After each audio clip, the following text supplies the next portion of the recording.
Dialogue में आपको कहते हैं खुशामदीद। मैं हूँ इकरा हारिस। अमरीका और ईरान के दरमियान मुमकिन जंगबंदी में तोसी, आबनाए हुर्मुज़ में कशीदगी में कमी और ईरान पर आयद इक़्तिसादी पाबंदियों में नरमी के इशारे महज एक दो तरफा सफारती पेशरफ नहीं बल्कि पूरे मशरिक़ वस्ता के जियो पोलिटिकल लक्ष्य की नई तश्कील की अलामत बनते जा रहे हैं। ज़राए के मुताबिक अमरीका और ईरान के दरमियान जल्द किसी हतमी माहदे के हवाले से एक अहम ब्रेक थ्रू का इम्कान है और इसके वाज़ेह इशारे दोनों ममालिक की आला क़यादत की जानिब से भी सामने आ रहे हैं।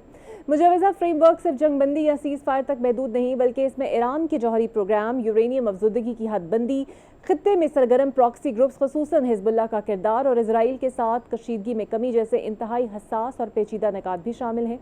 अगर ये पेशरफ्त आगे बढ़ती है तो ये सिर्फ अमरीका और ईरान के ताल्लुकात में एक नए बाब का आगाज़ हो सकता है बल्कि दहाइयों से जारी खित्ते की कशीदगी के पूरे ढांचे को भी तब्दील कर सकता है। इस पूरी सूरत हाल में पाकिस्तान का किरदार भी आलमी तवज्जो का मरकज़ बन चुका है। पाकिस्तान ने पसे पर्दा सिफारती राब्तों में अहम किरदार अदा किया और आला सतह की अस्करी और सिफारती सतह पर फ़रीक़ैन के दरमियान राब्तों को आगे बढ़ाने में कोशिशें हुई। Field marshal Asim Munir Tehran, Washington और खलीजी रियासतों के साथ मुसलसल राब्तों ने पाकिस्तान को एक बार फिर आलमी सतह पर एक जिम्मेदार और फ़ाल सिफारती किरदार के तौर पर नुमाया किया। तहम इस तमाम तर पेशरफ्त के बावजूद कई बुनियादी सवाल अब भी जवाब तलब हैं। सवाल ये है कि क्या ये मुमकिन माहिदा वाकई मशरिक़ वस्ता में देर पाम की बुनियाद रख सकेगा या ये महज आर्जी सिफारती वक्फा होगा जो बड़े तसादुम को वक्ती तौर पर मौखर करेगा। आज के प्रोग्राम में तफसीली जायज़ा लेंगे और ये समझने की कोशिश करेंगे कि इस बदलते हुए मंजरनामे में असल पेशरफ्त कहाँ हो रही है, उसका मुस्तकबिल किस समझ जा रहा है। सबसे पहले मेरे साथ मौजूद होंगे retired air commodore Khalid Chishti साहब। बहुत शुक्रिया सर आपके वक्त का। सर आपने भी सुना होगा कि बड़ी पॉजिटिव डेवलपमेंट्स आ रही हैं। पाकिस्तान ने एक मीडिएशन टॉक रखी और उसके बाद अब कहा यह जा रहा है कि हतमी मुआहदा होने के करीब है। आबनाए हुर्मुज़ का मामला हो या यूरेनियम की अफजुदगी का मामला हो, ये तमाम चीज़ें अब हल होने जा रही हैं।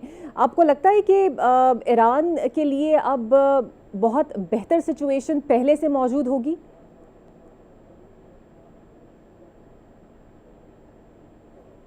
जी, बेहतर तो रिलेटिव टर्म में है। आपको याद होगा कि स्ट्रेट ऑफ हॉर्मुज़ तो 26 फरवरी और 27 फरवरी को खुली थी। Over the period of time इतनी तबाही हुई और उसको फिर बंद किया ईरान ने। अब अमेरिका अब दोबारा खुलवाने पर एग्री किया है और जाहिर है unblock versus block and block versus unblock चल रहा था इतना अरसा। तो ये सारी की सारी न्यू फाउंड लीवरेज ईरान को हासिल, हमें तो नहीं मालूम था आमतौर पर दुनिया को कि इतनी ज्यादा लीवरेज ईरान को मिलेगी कि वो इतना इफेक्टिवली और कंसिस्टेंटली इसको ब्लॉक किए रखेगा। ब्लॉक करने का मतलब उसकी लीवरेज मिली है जो अब जाहिर है बार्गेन में चाह रहा है कि मुझे ये टर्म्स चाहे मैनेज किया जाए या उसको स्टेट ऑफ हॉर्मुज़ को आपने नोट किया होगा, उसने कहा था कि मुझे पेमेंट की जाए। ये सारी सरकारी मैं पहले डे वन से कह रहा था कि नेगोशिएशन के लिए लीवरेज ईरान ने रखे हुए थे, यानी वो इस टर्म को यूज कर रहा था ताकि उसको बेहतर तौर पर एक पैकेज मिल सके इस सारे एग्रीमेंट के अंदर। और अब जिस तरफ हम मुआहदे की तरफ जा रहे हैं वो ऑप्टिकली साउंड दोनों मुल्कों के लिए मुझे लगी, या दोनों साइडों के लिए लगता है कि दोनों साइडें अपने अपनी साइड को क्लेम कर सकेंगी कि हमारी विक्ट्री हुई है और हमारी विक्ट्री हुई है। काफी दिनों से जब ये बात होती थी और अक्सर मैं कहता था कि मुझे नहीं लगता कि कोई चांस है जंग दोबारा शुरू होने का, क्योंकि अमेरिका के पास चॉइस जरूर है दोबारा जंग शुरू करने की, लेकिन फिर जंग क्लोज भी करनी होती है। यानी आपने फिर जो पहले राउंड में हासिल नहीं किया 38-39 दिन तक, वो फिर अगले आपने 38-39 दिन अगर दोबारा कर ली तो फिर आपको साबित करना पड़ेगा कि दोबारा शुरू क्यों की थी और अब पिछली और आपकी एडवांटेज क्या है। तो फर्क कोई भी नहीं पड़ना था। जंग जितने दिन और चल जाती, खुदा ना खास्ता अगर शुरू भी हो जाती, तो ये ज्यादा लीवरेज ईरान ने जो हासिल करना था वो कर चुका था। उसी की टर्म में हम देख रहे हैं कि रोशनी में ये क्लोजिंग होने जा रही है और होपफुली कोई अच्छी खबर आनी चाहिए। जी अच्छा खालिद साहब, आपको लगता है कि 60 रोज़ के मुज़ाकरात के बाद अब ईरान चूँकि पहले काफ़ी पाबंदियों का शिकार था तो अमरीका इस बात की इजाज़त देगा कि वो आज़ादाना तजारत में हिस्सा ले सके, पाबंदियाँ उस पर मुकम्मल ख़त्म हो जाए और किसी न किसी तरह आलमी मालियाती निज़ाम का हिस्सा बने? देखिए, जैसे मैंने अर्ज किया, जंग शुरू होने से पहले ईरान को हम काफी एक लिमिटेड उसकी कैपेसिटी समझते थे दो तरह से। एक जैसे डिफेंसिव पॉइंट ऑफ व्यू से कि प्रोहिबिटिव कॉस्ट अपने दुश्मनों पर जिसको वो समझता है, या डायरेक्टली उन अलायंसेस पर जो उसको इनडायरेक्टली सपोर्ट कर रहे थे अमेरिका को, उनको कितना नुकसान पहुंचा सकता है। एक ये दुनिया गैस कर रही थी और दूसरा गैस हम ये कर रहे थे कि ईरान खुद कितनी पनिशमेंट या डिस्ट्रक्शन या जो अमेरिका के पॉइंट ऑफ व्यू से जो करना चाहता था कि इसको इतना ज्यादा प्रोहिबिटिव कॉस्ट ईरान पर इम्पोज की जाए कि ये बाज आ जाए। देखिए, मेजर तो उसके 3-4 पॉइंट्स थे। नंबर 1 उसका था कि अपने न्यूक्लियर एनरिचमेंट प्रोग्राम को खत्म करे। दूसरा उसका था कि अपने सपोर्ट जो प्रॉक्सी ग्रुप्स है उनको खत्म करे। तीसरा उनका था कि आपने जो परमानेंटली डिसोन करें हमारा कोई प्रोग्राम होगा। और चौथा रजीम चेंज था। तो उनमें से कितने अचीव हुए इसमें तो कोई बहुत ज्यादा कैलकुलेशन की जरूरत नहीं है। लेकिन जैसे मैंने कहा कि इस वक्त अमेरिका को भी एक फेस सेविंग चाहिए थी, जिसके अंदर जैसे मैं हमेशा कहता हूं कि वो चाहते थे कोई टेक होम लेके जाना, it should look like a victory. अब प्रेसिडेंट ट्रम्प कह सकेंगे अपने लोगों को कि हमने ईरान को वापस कर दिया, धकेल दिया है, एग्रीमेंट करवा लिया इतने अरसे तक, और हमने ये कामयाबी हासिल की है कि वो टैक्स नहीं लेगा स्टेट ऑफ हॉर्मोज पर। यानी वो समझ रहे हैं कि जो चीज पहले इस जंग की सूरत में कॉन्सिक्वेंसेस हुए हैं, उनको अंडू कराना भी वो अपनी फतह के अंदर गिनेंगे।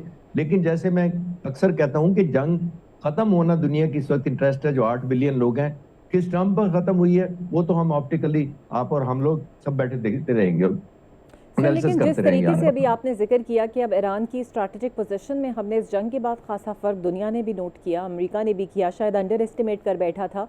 ये जो सर यूरेनियम वाला मामला है, आपको लगता है इससे ईरान कम्प्लीटली इस मुआहदे में पीछे हट जाएगा, या अमेरिका के हवाले कर देगा, या अपनी सरजमीन से बाहर इसे मुंतकिल करेगा?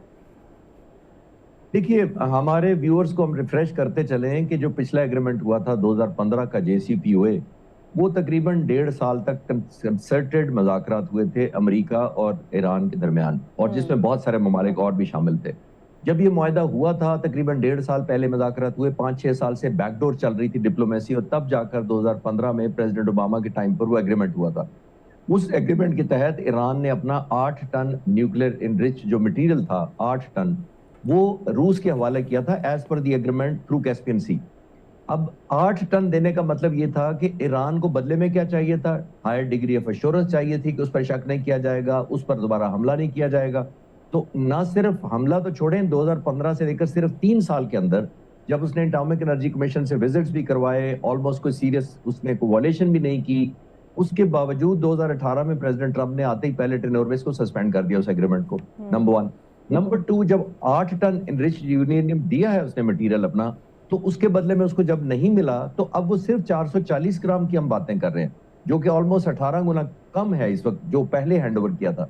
तो ईरान का सबसे ज्यादा कंसर्न ये था कि अगर मैंने 8 टन दे के अपने आप को सिक्योर नहीं कर सका और अपना ट्रस्ट रिवाइज नहीं कर सका, तो अब 440 तो आखिरी लीवरेज ईरान को पता था कि था। आई थिंक उसने सही इस्तेमाल किया अपने फायदे में कि एक डिग्री ऑफ एश्योरेंस चाहिए ईरान को, ना सिर्फ न्यूक्लियर एनरिचमेंट के मटेरियल के पॉइंट ऑफ व्यू से, बल्कि ये भी कि अमेरिका फिर कोई 6 महीने बाद या साल बाद या कोई और सदर आने वाला, फिर अमेरिका उधर से हमलावर नहीं हो जाएगा। आई थिंक ये उनकी सबसे लेजिटिमेट डिमांड है इन द ट्रैक रिकॉर्ड जो अमेरिका का उनके साथ है कई सालों का। और सर, अगर ये मुआहदा हो जाता है तो खित्ते में अब तवाज़ुन आप पाकिस्तान का किस तरह बदलते हुए देखते हैं? और चूंकि अब अगर ये मुआहदा हो जाता है तो ईरान ने तो मशरिक़ वस्ता में अपनी पोजीशन खासी मुस्तहकम कर ली है, तो बैलेंस ऑफ पावर भी चेंज होता हुआ देख रहे हैं आप?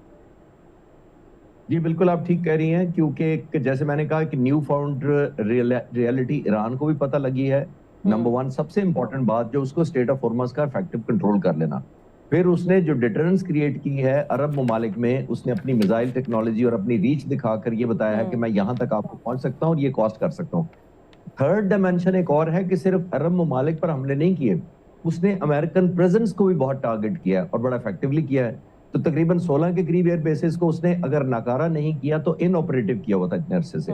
तो एक वो भी कॉन्फिडेंस अरब ममालिक का शैटर हुआ है अमेरिका पर कि वो एयर बेसिस या अड्डे या नेवल बेसिस जो हमने दिहाइयों से इनको दिए हुए थे और ऑब्वियसली फंड भी कर रहे थे वो अरब ममालिक, अगर वो अमेरिका की प्रेजेंस भी उनको सिक्योर नहीं कर सकी तो उनको फिर रीअलाइन करना पड़ेगा आने वाले वक्तों में कि उनको दोबारा लुक फॉरवर्ड किस तरफ करना चाहिए। पाकिस्तान की बहुत इंपॉर्टेंट रेलेवेंस हुई है, क्योंकि ना सिर्फ हम रीजनली पहले स्टेबल हुए थे, मई 2025 के जो भारत के साथ हमारे कॉन्फ्लिक्ट हुआ था उसमें दुनिया ने जाना कि पाकिस्तान एक ऐसी इक्वेशन का इंपॉर्टेंट हिस्सा है जिसके बगैर इस खित्ते में अमन नहीं हो सकता। अच्छा अब सर, दुनिया ने रियलाइज किया कि बिल्कुल अब दुनिया ने रियलाइज किया कि अब रीजनली भी पाकिस्तान नहीं है, ग्लोबल भी पाकिस्तान कंट्रीब्यूट कर सकता है। ये सर आपने बड़ी बेहतरीन बात की, और मैं चाहूँगी कि थोड़ा सा अगर हम इस मौजू को ज़रा थोड़ा सा भारत की तरफ ले जाएं, चूँकि बैलेंस ऑफ पावर की बात हो रही है। आपने भी सुना होगा भारतीय जनता पार्टी के अगेंस्ट अब जो कॉकरोच जनता पार्टी की एवोल्यूशन हुई है, एक सैट्रिकल नोट पे शुरू होने वाली मूवमेंट ने बिल्कुल आउटक्लास किया है जनता पार्टी को। आपको लगता है कि बांग्लादेश या नेपाल जैसी नौजवान तहरीक मुतहरिक हो सकती है भारत के अंदर? क्योंकि भारत एक बहुत बड़ा मुल्क है ऑब्वियसली, और उसके अंदर बहुत सारे पहले ही जो कास्ट कह लें, रिलीजन कह लें, इसके एलिमेंट, वो अलग बात है कि कितनी हार्मनी वो रहे हैं, कितना हिंदू हिंदू डोमिनेंट वहां है। वो कहने को सेकुलर मुल्क कहता है, लेकिन सबसे ज्यादा मेरा ख्याल है इनसिक्योरिटी जो अदर देन हिंदू रिलीजन के लोग हैं और रिस्पेक्टफुली वो नहीं एंजॉय करते जो दूसरे ममालिक में होती है। और अनफॉर्चुनेट पार्ट यही है कि वहां पे आपने देखा होगा जब पाकिस्तान में इलेक्शन होते हैं तो हमने कभी भी यहाँ पे और इश्यूज पर पॉलिटिक्स होते देखी है, लेकिन किसी पॉलिटिकल पार्टी को इसलिए वोट नहीं मिलते कि वो एंटी इंडिया नारा लगाती है यहाँ पे, यानी इंडिया एक सब्जेक्ट ही नहीं होता। लेकिन इंडिया में जब इलेक्शन होते हैं तो अनफॉर्चुनेटली वहां एंटी पाकिस्तान सेगमेंट सबसे ज्यादा, जिसको कहते हैं ना, थ्राइव करता है, स्प्रेड करता है, आपकी एक रेलेवेंस बनती है, तो एक एलिमेंट ऑफ इनसिक्योरिटी होता है। और सबसे हैरानकुन बात इकरा ये है कि वह इतना बड़ा मुल्क होकर भी पाकिस्तान जैसे मुल्क को इनसिक्योरिटी पैदा करने में पाकिस्तान के मुतालिक कामयाबी कर लेते हैं ये पार्टियां जो उधर से होती हैं। तो आई थिंक तहरीक का तो अभी नहीं चांस, लेकिन लोगों में ये रियलाइज जरूर हुआ है, जैसे बांग्लादेश के लोग उठ खड़े हुए हैं। आपको पता है इलाकाई यहाँ पे तो रीजनल तो बहुत ज्यादा पहले भी मूवमेंट चल रही है, तामिल की चल रही है और बहुत सारे और जगह हैं जहाँ पे हिंदुस्तान में ये है। लेकिन अनफॉर्चुनेट पार्ट यही है कि जब तक आरएसएस की हुक्मरानी है या हिंदू डोमिनेंट ये मेंटेलिटी है, मैं पार्टी तो कहूंगा ही नहीं क्योंकि ये तो जहन से है बेसिकली, उस वक्त तक मेरा नहीं ख्याल कि इस इंप्रेशन को वो डिनाई कर सकेंगे इंडियन गवर्नमेंट और पॉलिटिशियंस कि वो हिंदू डोमिनेंट एरिया या एक मुल्क ऐसा नहीं है। कहने को वो जो मर्जी कहला सकते हैं, सेकुलर भी कहलवा सकते हैं, डेमोक्रेटिक भी कहलवा सकते हैं। बहुत शुक्रिया आपका खालिद चिश्ती साहब, एक साबिक के मेरे साथ मौजूद थे। देखते हैं आने वाले दिनों में क्या सिचुएशन बनती है और स्पेशली जब ये मुआहदा होगा तो फिर किस तरीके से हम खित्ते में ईरान और पाकिस्तान की सिचुएशन बदलते हुए देखेंगे। ब्रेक लेते हैं, ब्रेक के बाद आपसे मिलते हैं। Welcome back. और अब मुझे ज्वाइन करेंगे पाकिस्तान पीपल्स पार्टी के सीनियर रहनुमा चौधरी मंजूर अहमद साहब। बहुत शुक्रिया चौधरी साहब आपके वक्त का। सर, आजकल आप जानते हैं 28वीं तरमीम की बाज़गश्त है, जब तक कोई मसवदा सामने नहीं आता तब तक तो हतमी तौर पे कुछ नहीं कहा जा सकता, लेकिन जो पॉइंट्स फ्लोट हो रहे हैं, चाहे वो NFC के मुतालिक हों, चाहे वो सूबे की तकसीम के हवाले से हों या फिर वोटर की उम्र के लिहाज से हों, अगर आपने भी सुना और राना सनाउल्लाह साहब ने ये आइडिया फ्लोट किया और मेरे शो में कायरा साहब ने भी अपनी ज़ाती राय में इससे एग्री किया कि 25 साल एक मैच्योर एज है वोट देने की। सर, आप क्या समझते हैं कि वाकई 18 साल के बजाय 25 साल उम्र होनी चाहिए, क्योंकि ख़ुद बिलावल जो थे वो 19 साल की उम्र में चेयरमैन बन गए थे। देखिए, उन्होंने बार बार ये बात, मैं उस दिन उनके साथ ही था जब उन्होंने कहा कि मेरा जाती ख्याल है कि ये होनी चाहिए, मेरा जाती ख्याल है कि ये ठीक है। तो या जाती ख्यालात पे नहीं जाना चाहिए। अब देखना ये है कि अगर कोई मसवदा आता है, अभी तक तो मेरा ख्याल है एक हवा में सलाह में सारी बातें हो रही हैं। एक तरीकेकार है आईनी तरमीम का, और जब तक वो तरीकेकार नहीं अपनाया जाता, देखिए पाकिस्तान में बहुत सारी आईनी तरमीम हुई हैं। मैंने उस दिन भी कहा कि 8वीं 18वीं और अब जो आगे 28वीं डिस्कस हो रही है, इसमें 8 का हिस्सा बड़ा इंपॉर्टेंट है। वो तरमीम ऐसी थी जिन्होंने पहली 8वीं ने तो बिल्कुल पुलिया बिगाड़ दिया था, 18वीं ने उसको ठीक किया। अब पाकिस्तान पीपल्स पार्टी का एक तरीकेकार बिल्कुल मुख्तलिफ है। अब दो चीजें देखें, 1973 का आइन देखें, भुट्टो साहब के पास 2/3 अक्सरियत थी, लेकिन उन्होंने आइन को मुतफिका पास करने पे ज्यादा उसको मुनासिब समझा और उसकी जरूरत को समझा, और उसके मुताबिक उन्होंने सबको कहा कि आए हम एक कंसल्टेशन शुरू करते हैं ताकि एक ऐसा डॉक्यूमेंट बन जाए जो जब भी मुतफिका होता है उसकी उम्र ज्यादा होती है। फिर उसके बाद अगर आपने देखा तो 18वीं तरमीम के टाइम पे आपने भी देखा, हम भी मौजूद थे वहां पे, तो तकरीबन 8 या 9 महीने सारी जमातें बैठी रही और एक एक आर्टिकल को खंगाला गया, और फिर 103 के करीब आर्टिकल जो है वो अमेंड हुए। आप यूं समझिए कि 18वीं तरमीम में दोबारा से फिर रीराइट किया गया आइन को, और उसकी भी सैंक्टिटी है। अब उसके बाद कभी कोई इधर से आ जाता है, कभी उधर से आ जाता है। अब तो वो प्रैक्टिस नहीं अपनाई जाती ना, अब तो बेहतर होगा, सब कुछ किया जाता है ना, ये जिस तरह मैं यही कह रहा हूँ, मैं यही कह रहा हूँ, बेहतर होता है कि अगर आपने आईनी तरमीम, देखिए हुकूमती जो तरमीम होती है, लॉ होता है, वो अमेंड होते रहता है, लेकिन उसको भी अगर बेहतरी हो तो कोशिश की जाती है। पीपल्स पार्टी तो वहां पे भी कोशिश करती थी पार्लियामेंट के अंदर जहां पे सादा अक्सरियत की जरूरत होती थी और होता था, वहां पे भी वो कंसल्टेशन पे जरदारी साहब बिलीव करते थे और कहते थे कि सब पार्टियों से कंसल्टेशन करो, और ज्यादातर जो कानून साजी भी हुई वो भी मुतफिका थी। ये मैं समझता हूँ इसकी रूह है। और अगर कोई ऐसी बात है जो कि अभी तक कोई मसवदा नहीं सामने आया, सिर्फ बातें हैं, मैंने कर दी जैसे आपने कायरा साहब की मिसाल दे दी, राना साहब की मिसाल दे दी। मुसवदा तो आया नहीं है, जिसपे आएगा तो पहले भी पाकिस्तान पीपल्स पार्टी ने अपनी सीसी की थी, एक लंबी चौड़ी लिस्ट थी, उसमें से देखा गया बहुत सारी चीजें थी जो नहीं मानी गई। इवन मजिस्ट्रेसी पे हमारे दोनों चीफ मिनिस्टर भी उसके हक में थे और दोस्त भी थे, लेकिन पार्टी ने नहीं माना उसको। तो ये बहुत सारी ऐसी चीजें हैं जो पीपल्स पार्टी का एक तरीकाकार है, हम उसी पे जाएं। अच्छा चौधरी साहब, आप अक्सर तनकीद करते हैं कि जो पंजाब का जो बजट है वो ज़्यादातर लाहौर पर खर्च होता है, बाकी अजला को नज़रअंदाज किया जाता है।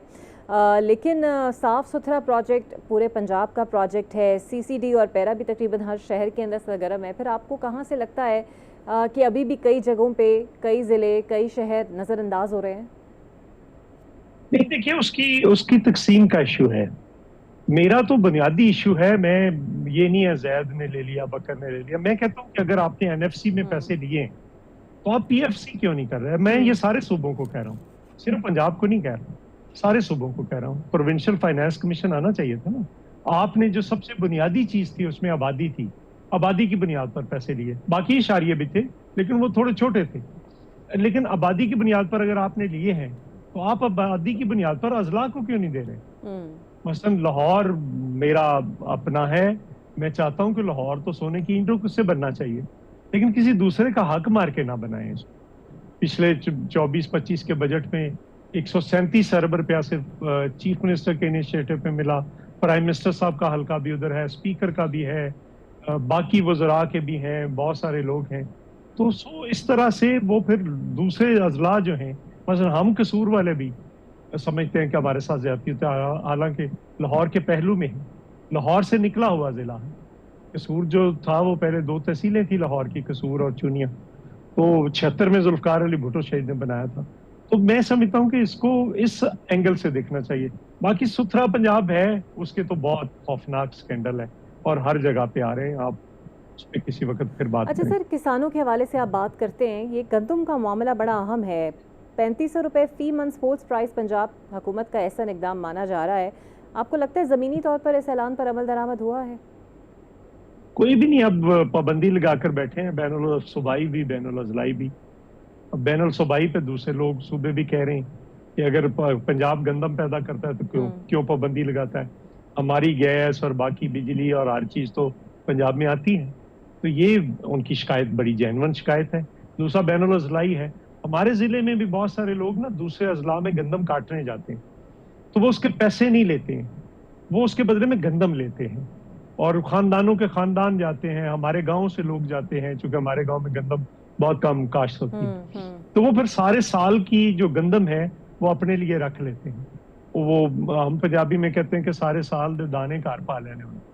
तो वो भी नहीं जहां पे लेकर जा रहे होते हैं उसको इंसामियां पकड़ लेती हैं।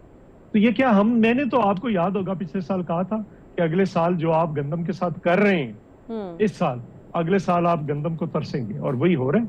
अब इंपोर्ट होगी और जिनकी मौजें लगनी उनकी मौजें लगेंगी।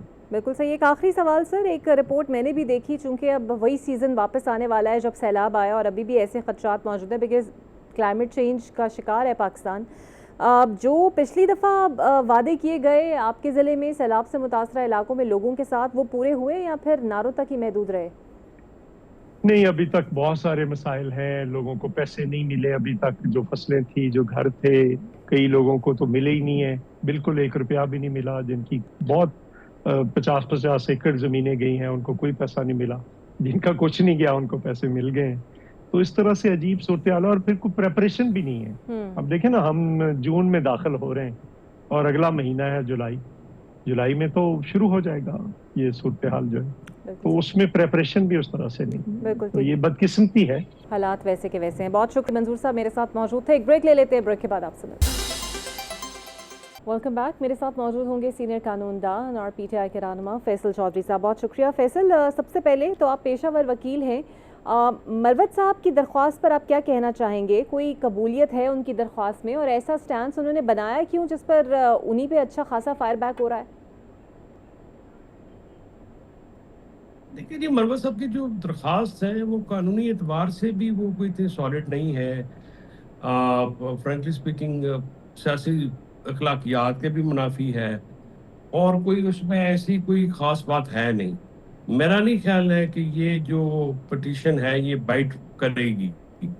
उसकी वजह ये है कि जो बेसिक डिफरेंस है जुल्फकार भुट्टा केस, क्योंकि वो मैं खुद उसमें वकील था, उसमें मियां नवाज शरीफ साहब जो थे वो खुद वकील थे, सॉरी वो खुद सदर थे उस वक्त पीएमएल नवाज के। जब नॉमिनेशन हुई है सुहेल अफरीदी साहब की और इवन अली अमीन की, देन गौहर अली खान जो थे वो चेयरमैन थे और उन्हीं के दस्तखतों से ये मामला हुआ है। So this is a basic difference. जब आप इमरान खान साहब को तो पीटीआई का चेयरमैन जो है इलेक्शन बनने से पहले ही हटा दिया गया था ना, पीटीआई को तो बैन कर दिया गया था और वो मतलब ना होने के बराबर थे उनसे। जब आपने वो ले लिया तो वो इंट्रा पार्टी इलेक्शन जो बाद में ना ही कबूल किया, उसमें तो गौहर खान और ये सारे वो हैं। इमरान खान साहब का तो कोई बराह रास्त उसमें जाहिर है क्योंकि पार्टी उनकी है वो तो चलता है, लेकिन लीगली स्पीकिंग तो स्ट्रिक्टो सेंसो जो लीगल पोजीशन है उसमें मेरा नहीं ख्याल कि इस पिटीशन में कोई वजन है।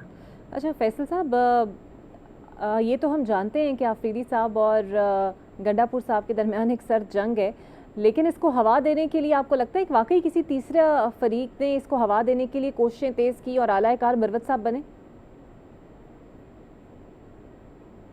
देखिए ये बातें तो जाहिर है जब आप इस किस्म की बातें हो ना भी हो तो फिर बातें माहौल ऐसा होता है ना, होना शुरू हो जाती हैं। मेरा नहीं ख्याल कि अफरीदी या अली अमीन के बीच में, अली अमीन जो है वो बड़ा ओपन आदमी है और दूसरी बात ये है कि देखें जो सियासत को थोड़ा बहुत भी समझता है उनको तो पता है ना जी कि ये इमरान खान साहब के जो मर्जी के बगैर इकरा कुछ भी नहीं होगा। ये तमाम जो एमपीएस हैं ये तो अगर इमरान खान साहब की कोई बात आती है या पार्टी की तरफ से तो उसके बाउंड होंगे ना जी। वो अली अमीन साहब को कैसे आप करेंगे? वहां पे जो नंबर ऑफ अभी जब सुहेल अफरीदी इलेक्ट हो रहे थे तो जब भी अली अमीन ने खुद रिजाइन किया था तो मेरा नहीं ख्याल कि अली जो है वो अपनी जो उनकी रेपुटेशन एक पार्टी में बनी है या वो करेंगे उसको जाया होने देंगे। तो सर पीटीआई लेकिन ऐसी जमात नहीं बनती जा रही जो अपनों पे ही बिजलियां गिराती हैं। जब आप जाते थे खान साहब से मुलाकात करने, आपकी मुलाकात हो जाती थी, लेकिन फिर आप भी उनके लिए काबिल कबूल नहीं थे और सबका कसूरवार भी आपको समझा जाता था। नहीं, जो मौजूदा जो लोग हैं पीटीआई के वो तो देखिए इमरान खान साहब का गलत फैसला है। वो तो इमरान खान साहब को बहुत नुकसान पहुंचाया उन्होंने। उनके लिए जो भी काम करता था उसको उसकी उन्होंने टांगे काटी हैं, उसकी टांगे खींची हैं। देखे ना जो बैरिस्टर सैफ हैं वो बहुत ज्यादा करामत शख्स थे और इस बड़ा वो ऑब्वियस बात थी कि उनके एस्टेब्लिशमेंट के साथ ताल्लुकात ना वो खुद डिनाई करते हैं। मैंने इमरान खान साहब से पहले ही कहा था कि ये जो टीम आपने लगाई है इसका नुकसान आपकी ज़ात को तो होगा ही होगा, पार्टी और हमें भी बहुत ज़्यादा होगा। जो कारकुनान हैं वो भी देखें ना बेयारो मददगार हैं, कोई इनका पूछता नहीं है ना। इन आज तक आप देखें कि किसी अवामी इशू के ऊपर असम्बली के अंदर कोई गुफ्तगू हुई है, असम्बली के बाहर कोई गुफ्तगू हुई है जिस यानी ये अवामी मसाइल मैं कह रहा हूँ कि जिम्मेदारों के जो हालात हैं, दुकानदारों के, कारखानादारों के, महंगाई है, पेट्रोल की कीमत बढ़ी है, किसी एक इशू पे पीटीआई आपको की तवज्जो मरकूज नजर आई है? ये बिल्कुल दुरुस्त बात है, रिहाई इमरान खान साहब का एक बहुत बड़ा इशू है। लेकिन अगर आप ये कहें कि आप रिहाई के मतलब बाकी सारे इश्यूज को इग्नोर करेंगे तो फिर तो आप अपोजिशन का रोल भी अदा नहीं कर रहे। अपोजिशन का रोल होता है ना तो महंगाई पे बात करते हैं, ना तो पेट्रोलियम प्राइसेस पे बात करते हैं, ना इकोनॉमी पे बात करते हैं। सर अच्छे बच्चों की तरह एहतजाज करते हैं आजकल, धरना देते हैं, जल्दी ख़त्म कर देते हैं। तो इसका मतलब है जो अंसार अब्बासी साहब की स्टोरी है कि कहीं ना कहीं पसे पर्दा कुछ बातचीत इनकी हो रही है, तो आपको लगता है कि इन्हें ट्रक की बत्ती के पीछे लगाया गया है? देखिए ये बात है कि वो जो लोग यहाँ पे पाकिस्तान में या हमें पता है जो असल ताकतवर हल्के हैं उन्होंने ये बात बावर कराई है बुशरा बीबी की फैमिली को कि आप हमसे वादा करके उसके बरक्स कोई काम करेंगे तो फिर हम आपकी मुलाकात रोक देंगे और आप कुछ भी नहीं कर सकेंगे। वो क्योंकि खुद जो हैं वो समझदार हैं और वो मीडिया से भी बात नहीं करते, तो उन्होंने जो समझदार हैं वो जेल के अंदर हैं और जो जिद करके बाहर हैं वो या नहीं समझ रहे वो जेल के बाहर हैं। अब जाहिर है ये बात तो उनको तो अब सीखनी चाहिए ना जी, कि अगर आपने इमरान खान से मुलाकातें करनी हैं या उनके साथ एक मामला करना है, तो फिर आपको अपने जुबान के घोड़े को कहीं बांधना पड़ेगा। तो बहुत वो अगर बाहर शुक्रिया आ जाते जो फैसल हमने उस साहब, वक्त वो यही तो चाहते नहीं है कि वो बाहर आए। बहुत शुक्रिया फैसल चौधरी साहब। आपके वक्त का एक ब्रेक लेते हैं, ब्रेक के बाद आपसे मिलते हैं। और अब मुझे ज्वाइन करेंगे सीनियर सियासतदान हैं और रुकन कौमी असम्बली हैं शेर अफजल मरवत साहब। बहुत शुक्रिया मरवत साहब। सर, आपकी एक दरख्वास्त ने आपको फिर से हाई टारगेट बना दिया है सोशल मीडिया पर, और एक मरतबा फिर से आप के ऊपर लोग आपको टारगेट भी कर रहे हैं, यहाँ तक कि जो आपके बड़े दरीना दोस्त थे वो भी आप पर बातें कर रहे हैं। तो सर, पहले तो ये बताइएगा, आपने ये सोचा कि आप दरख्वास्त ये देंगे? अली अमीन गंडापुर साहब तो इससे लाताल्लुकी का इजहार कर रहे हैं, लेकिन आप पे जब ये इल्ज़ाम लग रहा है कि आप किसी के आलाकार बनकर ये कर रहे हैं और सर जंग में हवा दे रहे हैं दोनों, सर कितनी सदाकत है और फिर कैसे जवाब देंगे अपने मुखालिफिन को? बहुत शुक्रिया है। जो मुखालिफिन है वो तो सदा के मुखालिफ हैं। मैं दरख्वास्त दूं या न दूं, ये जो 2-2.5 साल से मेरी ट्रोलिंग कर रहे हैं, गालम गलोच कर रहे हैं, उस वक्त मैंने कौन सी दरख्वास्त दी थी? और ये जो निकाला था बार बार तीसरी दफा, तो मैंने क्या पहाड़ गिराया था या आसमान गिराया था? तो लिहाजा मैं कुछ करूं या न करूं, ये बुग़्ज़ के मारे हुए लोग हैं और ये जितना अपनों को नुकसान दे गए, काश ये अपनी तवानाइयां मुखालिफिन पे ये एक्सरसाइज करते। दूसरी जहाँ तक आलाकार वाली बात है, तो बात ये है कि ये कोई चोरी छुपे तो मैंने नहीं किया है और ये ना मैंने अचानक किया है। मैं तो 3 माह से चीख रहा हूँ कि मेरे साथ ये हो रहा है, केपी गवर्नमेंट ये कर रही है, ये ज्यादती कर रही है, इनको रोके। बैरिस्टर गौर के पास गया, शहरियार अफरीदी के पास गया, तो ये लोग इनसे पूछा जाए ना कि क्या मैंने उनको अप्रोच नहीं किया था? तो लिहाजा और ये लामतनाई सिलसिला था। ये अगर मुझसे बैरिस्टर गौर साहब उस दिन मजम्मत कर रहे थे, तो ये लोग कभी प्यार से एहतराम से भी बात कर लें, तो एहतराम से बात करते तो फिर नतीजा देखते कि आया मैं अपने तई काम करता हूँ।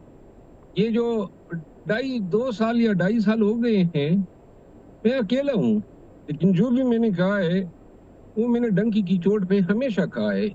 कोई बात छुपाता नहीं हूँ, न मुझे इनकी परवाह है न कभी रही है। 3 दफा निकाले जाने के बाद और पीटीआई में जो कल्चर परवान चढ़ा है, इनको सियासी वर्करों से ज्यादा गुलामों की जरूरत है। तो गुलाम बनना मेरी सरिश्त में नहीं है और न मैं गुलामी के साथ जो है किसी पार्टी का हिस्सा बन सकता हूँ। तो लिहाजा जो मैं करता हूँ अपने तई करता हूँ, और ये गालम गलोच से अगर ये पीटीआई को जितवा सकते तो पीटीआई आज जमीन बोस न होती। तो लिहाजा जो कर रहे हैं अपने ही लिए गड़ा कूद रहे हैं और आधा जो है उन्होंने पार्टी को उस ताबूत में समो दिया है और आधा रहता है वो भी जल्दी ये अपने मंतकी अंजाम तक पहुंचा देंगे। तो मरवत साहब, आपके तो बैरिस्टर गौहर से भी बड़े अच्छे ताल्लुकात हैं और आप खुद कह रहे हैं आप उनके पास अपनी रिजर्वेशंस लेके जाते भी रहे हैं और मेरा ख्याल है इससे पहले आप उनके साथ मुलाकातें भी आपकी होती रही हैं। सो इस पिटिशन के बाद वो इस पर आपको उन्होंने रोका नहीं या फिर आपके साथ उनकी बात नहीं हुई, वो क्या कहते हैं इसके ऊपर? मेरा ख्याल है बैरिस्टर गौर साहब को मैंने ये तो नहीं बताया था कि मैं ये पिटीशन करूंगा, लेकिन मैंने मीडिया पे और शायद आपके चैनल में भी बात की थी और मैंने तकरीबन 3 माह से हर चैनल पे ये बात की हुई है। बैरिस्टर गौर साहब जो हैं वो उनसे फोन पे बात होती रहती है, हमारी मुलाकातें होती हैं, लेकिन कभी उन्होंने मुझे इस हवाले से जो है फोन नहीं किया है ना। मतलब ये है कि शायद या तो ये लोग चाहते हैं कि भाई जो मैंने किया ठीक किया है, या फिर जो है ये भी चाहते,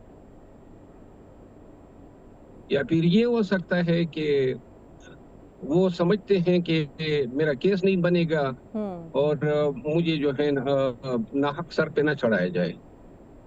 अच्छा मरवत साहब, सुहेल आफरीदी बतौर सीएम, एक तो आप एतराज़ ये कर रहे हैं ना कि उनकी नामजदगी में दस्तखत या खान साहब की मोहर नहीं थी, लेकिन बतौर सीएम भी आपको उनकी कैपेबिलिटीज़ बेहतर नज़र नहीं आती जो आप चाहते हैं कि वापस गंडापुर साहब आ जाएं?